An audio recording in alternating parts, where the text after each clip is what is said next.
ये जो अभी शिवा जी ने कहा कि एक पूरी पृष्ठभूमि में रही है उत्तर प्रदेश में।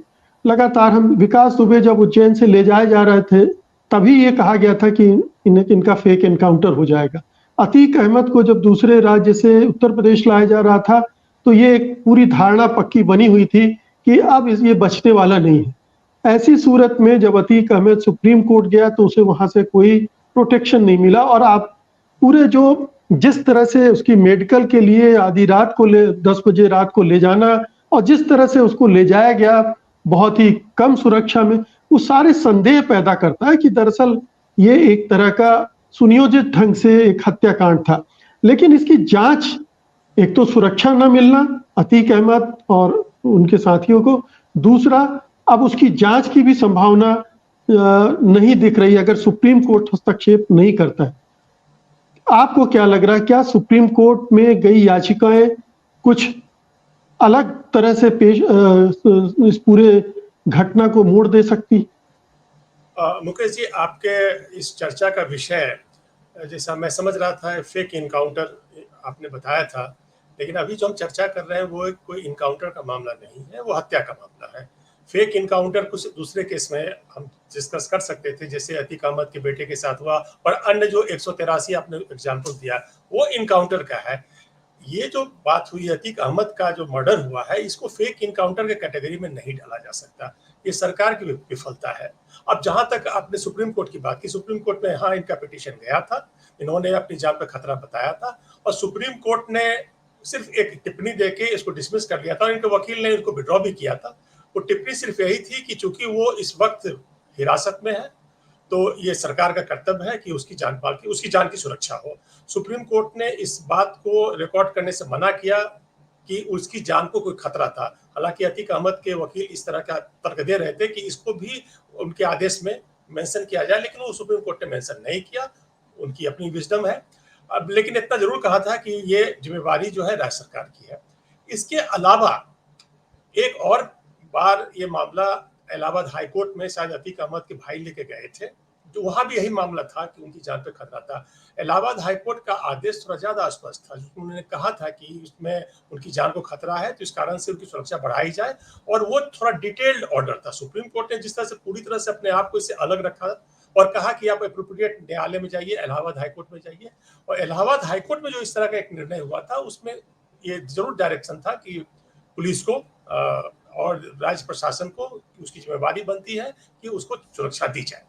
अब जो मेन सब्जेक्ट है कि बहुत सारा इनकाउंटर होता रहा है, देखिए इनकाउंटर के पीछे बहुत सारे कारण हो सकते हैं।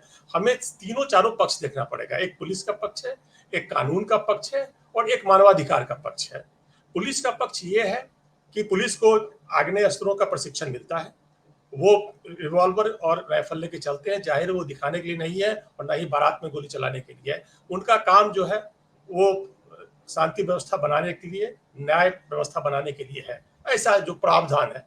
और कानून में भी इसकी चर्चा है, सीआरपीसी में इसकी चर्चा है, और आईपीसी में इसकी चर्चा है कि किस तरह से पुलिस बल प्रयोग करके, चाहे उसके कारण मृत्यु भी क्यों ना हो जाए, वो अपना कोई भी समयक निर्वहन उनको करना है किसी भी लोक कार्य के लिए। कोई भी उस तरह का अगर कोई कर्मचारी है सरकार का, पुलिस है या कोई भी है, वो अगर ऐसी स्थिति बनती है तो वो किसी की जान भी ले सकता है, ऐसा प्रावधान है।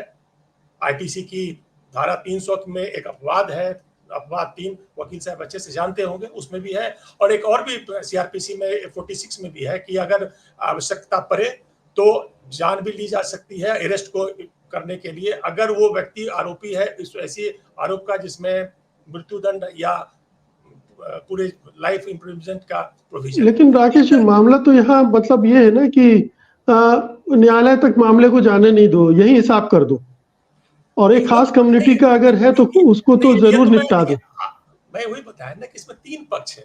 ये वो मानवाधिकार का पक्ष है, वो सबसे महत्वपूर्ण पक्ष है। ये पुलिस का पक्ष है कि पुलिस के पास आर्म्स होते हैं, ट्रेनिंग होती है, और कानून भी इस तरह की व्यवस्था है को ऐसा करते हैं। अब वो व्यवस्था का गलत इस्तेमाल करते हैं, ये हम आप जानते हैं। अब कानून में क्या व्यवस्था है, कानून में भी है, कानून में भी सुप्रीम कोर्ट ने इस तरह का प्रावधान दिया है, गाइडलाइंस दिए हैं, सारे लोग जानते हैं। PUCL versus state of Maharashtra में 2014 के जजमेंट में 16 पॉइंट्स दिए गए थे कि ये गाइडलाइंस रहेंगी।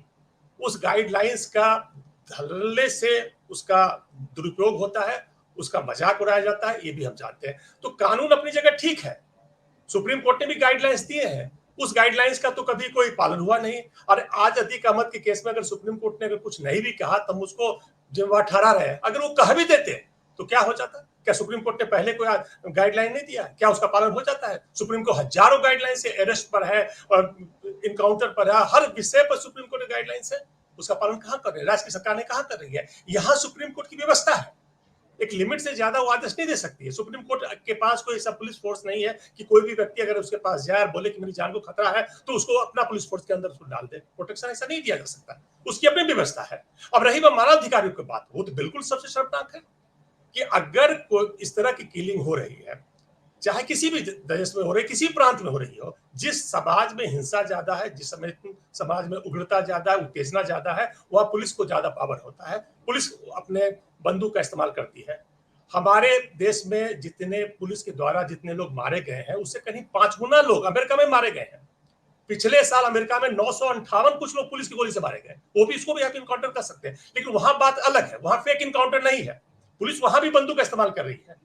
लेकिन हमारे यहाँ जो बंदूक का इस्तेमाल होता है वो पुलिस अपने ड्यूटी को करने के लिए कम और किसी दूसरे दबाव में ज्यादा करती है, क्योंकि इसमें पारदर्शिता हो सकती है। जिस तरह से अमेरिका में जो भी कॉप होते हैं उनका एक अपना कैमरा होता है, बॉडी कैमरा होता है। आप हमारे यहाँ सारे पुलिस को बॉडी कैमरा दे दीजिए, अब देखिए सारे इनकाउंटर अपने आप बंद हो जाएंगे। पुलिस वहां भी मारती है, इजराइल में मारती है, फिलीपींस में कोई आदमी ड्रग लेके जा रहा है तो शक के आधार पर गोली मारा जाता है। बहुत सारे ऐसे देश हैं जहां पर गोली चलाई जाती है, पुलिस ट्रिगर हैप्पी, वो करते हैं इस तरह से। लेकिन हमारे यहाँ क्या है कि ये चीज कानून व्यवस्था को लागू करने के लिए नहीं है, यहाँ पर राजनीतिक कारणों से हो रहा है। इस कारण से पुलिस की ताकत है, पुलिस को कानून में हर जगह ताकत है, हर देश में है, हमारे यहाँ उसका दुरुपयोग होता है, बात यही है।